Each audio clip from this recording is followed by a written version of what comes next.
Human rights. The Human Rights Council at the UN is probably the least funded of all. Because heaven forbid that people should have more rights than corporations. Heaven forbid that the people actually have a voice in their government. Democracy should not be about one vote every 4 years. It should not be just about whether or not your government is doing what you say. Democracy is about love. It's about courage. It's about strength. It's about respect and honor. It's about thinking of the present generation, how you're impacting the babies, the children, and how you're going to be impacting today their children, their youth, their grandchildren. That's what democracy is. Today it's about policies, it's about legislation, which are good because, we do need some structure and order. But it's really about being human. And it's really about respecting all our relations. Here you have the buffalo. The buffalo were slaughtered just for sport. A sacred animal, a beautiful animal. And when you see one up close, it just takes your breath away because they are so beautiful. It's about those medicines that we gather. That's the health. That's, a lot of women practice those medicines and a lot of men. It's about those ecosystems that we rely on and that our ancestors relied on and that your ancestors relied on our ancestors to give you, your ancestors, so that you could live and survive in this wonderful and beautiful Turtle Island. But one of the things that we need to really, really emphasize is that unless we do something today, our species will become extinct. If we look at each other just as human beings and start looking at how corporations are contaminating the water, we don't even know what we're breathing anymore. It's invisible. The government has been able to infiltrate our privacy. If you think you're posting something private on Facebook or social media or by email, just listen to what Edward Snowden has to say.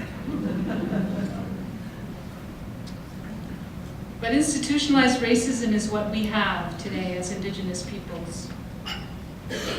We have welcomed people from all over the world onto this beautiful Turtle Island.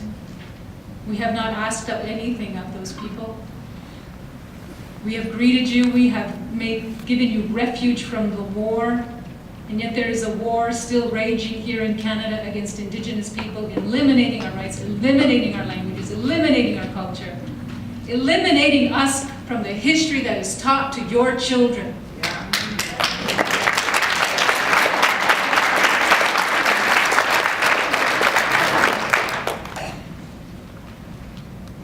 Andrea Smith states in the book Indivisible, and I recommend this as one of the books that you should get. The destruction of ecosystem also impacts Indigenous women's ability to take care of their children and families due to health problems, contamination, and displacement, which often leads to increased violence. Institutionalized violence, oppression, and racism are the pillars for the success of imperialism's colonial ideology.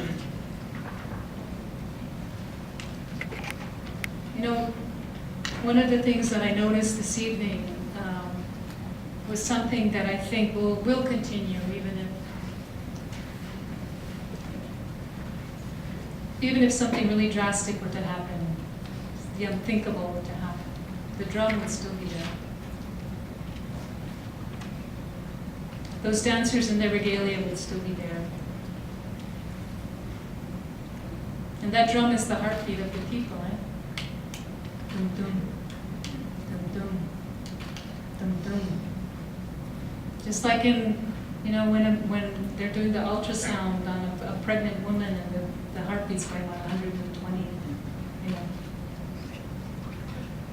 That's the heartbeat. That's what that drum is there for. To remind us of where we come from. To remind us that we come from women. To remind us of the sacredness of life.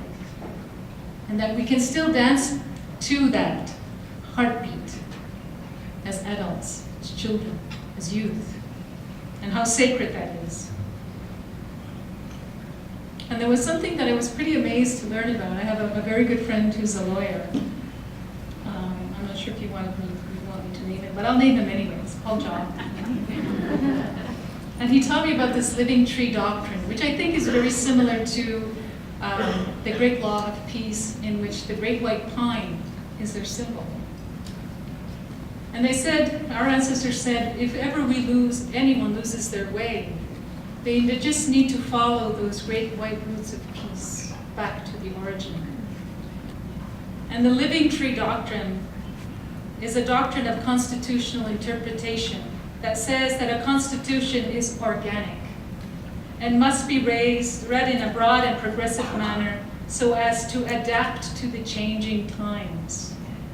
What a wonderful visual that we have of what life could be like using a living tree doctrine. The Supreme Court of Canada tries to use that, although maybe not so great. There have been wonderful decisions at the Supreme Court of Canada regarding Aboriginal people's rights and title, but it's narrowly defined. And I often wonder, I'm not a lawyer, but I often wonder if Aboriginal people's rights are recognized and upheld in Canada's Constitution Act, why do we have to go to court to prove that we have rights? Why do we have to pay expensive lawyers, and it can go on for years and years, if our rights are already enshrined in Canada's Constitution? Why?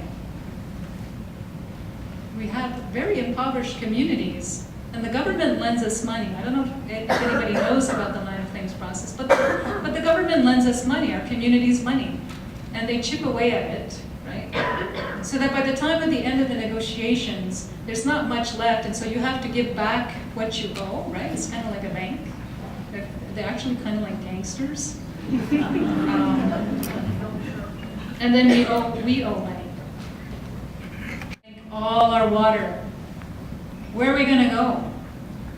What are we going to do? Who is going to get the right to eat food?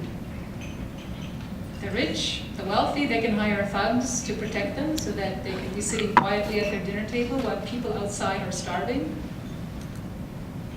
The tyrants of this world will be well fed. But what about the people like you and I? And that's what you got to start thinking about. Yes, it creates jobs. Very well paid jobs too. Buy a nice car with them. But what about your children and your grandchildren? What are they going to be eating? What kind of food are they going to be eating? It's bad enough we have GMOs today. But something that's made from oil, something that contaminates the purity. Monsanto is one of the biggest culprits and danger and threat to the safety and well-being of food. They took corn, which comes from indigenous people, and they made it into something that's a monster, but we're eating it. We're feeding it to our children.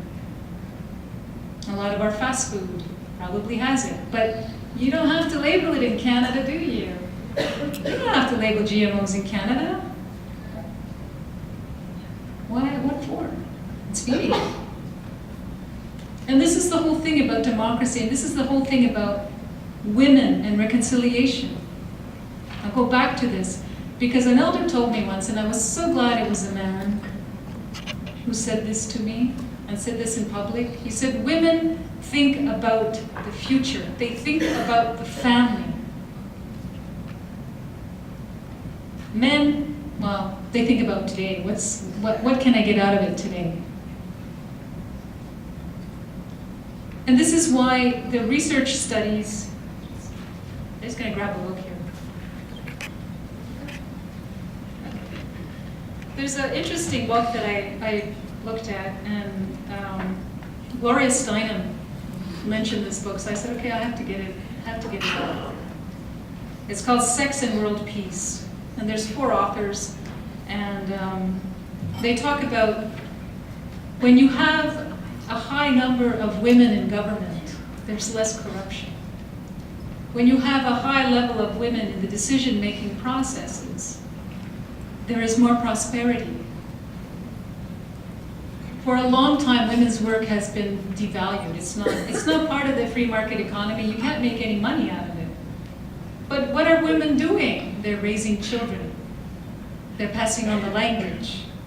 They're teaching the values. But today children just have to go to YouTube, look at the Kardashians, and this is the values that we see. If you look, and nobody is really pointing a finger at popular culture, at MGM Studios or Hollywood, and how they've devalued women. We're still a commodity.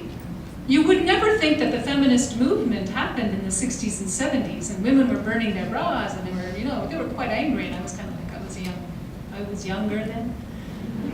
And I was quite amazed, and it's like, what, they're burning bras? Don't they need them?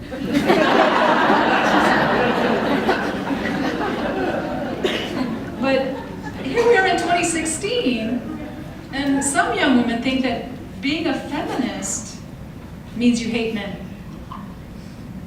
And that's not true. I loved my father. He had his issues, but I loved him. He was a good man. He taught me a lot of good things. I only knew one of my grandfathers, and he died when I think I was around 3. But I remember him teasing me. And he was a World War I veteran. He fought at Remy Ridge, and he was a prisoner of war guard in World War II. He was quite a proud warrior. He liked that. And of course, he looked good in a uniform, so that helped my grandmother making her decision. But my mother had 7 sisters. And we're Turtle Clan. I come from a long line of Turtle Clan. In spite of my fairness, I come from the Mohawk people who spoke Mohawk, who lived it, who resisted, women who resisted colonialism, and continue to resist colonialism. My father was an Indian cowboy. He loved his horses, and he was a horse whisperer. That guy that was in the movie had nothing on my dad. Because not only did the vets come to see him and ask him about their animals when they got sick, but the blacksmith also. So I was surrounded by some really wonderful things growing up. And having 7, not 7 aunties, because my mother's eldest sister died when she was around 8 years old from meningitis. And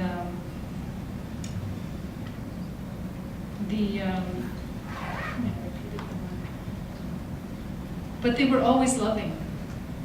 They didn't go to residential school, but they went to day schools. And my mother used to say, as my father, so let me back up again. My father spoke Kanya.